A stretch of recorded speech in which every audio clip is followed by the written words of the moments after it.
اس کو مقام محبت پر 12,000 سال تک رکھا۔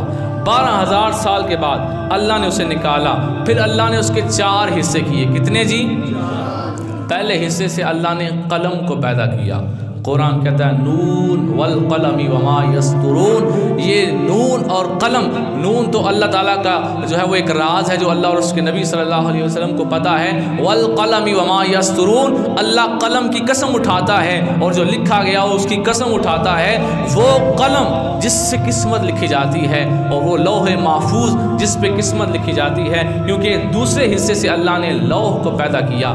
پہلے حصے سے قلم کو پیدا کیا، دوسرے حصے سے لوح کو پیدا کیا۔ قرآن کہتا ہے بل ہوا قرآن مجید فی لوح محفوظ، بلکہ قرآن لکھا ہوا ہے لوح محفوظ کے اندر پڑا ہوا ہے، یعنی قرآن کو اللہ نے لکھ کر لوح محفوظ میں بھی رکھا ہوا ہے۔ تو قرآن جو ہے وہ لوح محفوظ میں ہے اور ہم سب کی قسمتیں لکھی جاتی ہیں لوح محفوظ پہ۔ بچے بیٹھے ہوئے ہیں، لوح محفوظ سے مراد سمجھ لیں اللہ کی ایک تختی ہے جو کہ بہت بڑی ہے۔ یہ بچوں کو سمجھانے کے لیے عرض کر رہا ہوں، اللہ کی ایک تختی ہے جس کے اوپر ہماری قسمت لکھی جاتی ہے، اور اللہ کا ایک قلم ہے جس سے قسمت لکھی جاتی ہے۔ اس قلم کی عظمت اتنی ہے، اللہ نے قرآن میں اس کی قسم اٹھائی ہے۔ اس لوح محفوظ کی عظمت اتنی ہے، اللہ نے قرآن میں اس کا ذکر کیا ہے۔ تو وہ لوح محفوظ جس پہ قسمت لکھی جاتی ہے اور وہ قلم جس سے لکھی جاتی ہے، وہ لوح بھی میرے نبی کے نور سے بنا ہے، قلم بھی میرے نبی کے نور سے بنا ہے۔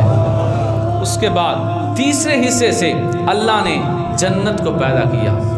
میں اگر جنت کی جو ہے وہ تفصیل بتانے لگ جاؤں تو مجھے 4 جمعے لگے تھے جنت کے بارے میں احادیث کو بیان کرتے کرتے، اور ابھی بھی موضوع مکمل نہیں تھا ہوا، لیکن آگے مہینہ کوئی اور آ گیا تھا تو پھر میں نے موضوع چینج کر لیا۔ 4 جمعے اگر میں جنت کی نعمتیں بتانے لگ جاؤں تو اتنا لمبا مضمون ہے۔ اور وہ جنت، آپ ذرا توجہ کرنی ہے، آپ وہ جنت جس کے لالچ میں تو تبلیغیں کرتا پھرتا ہے اور بسترے اٹھا کے گاؤں گاؤں جاتا ہے اور وہاں جا کے لوگوں کو کہتا ہے صرف نماز پڑھو، نبی کو پوچھے نبی نور تھے یا بشر تھے، تو کہتا ہے ہماری طرح بشر تھے، وہ بھی بس انہیں وحی اترتی تھی، نور نہیں تھے۔ میں کہتا ہوں جس جنت کے لالچ میں تبلیغیں کر رہا ہے اور جس جنت کے لیے گھر بار چھوڑ کے تبلیغیں کر رہا ہے، جس جنت کے لالچ میں سارا کچھ کر رہا ہے، ذرا کتابیں تو کھول، وہ جنت بھی میرے نبی کے نور سے بنی ہے۔ اس کے بعد چوتھے حصے کو اللہ نے مقام خوف پر 12,000 سال تک رکھا، پھر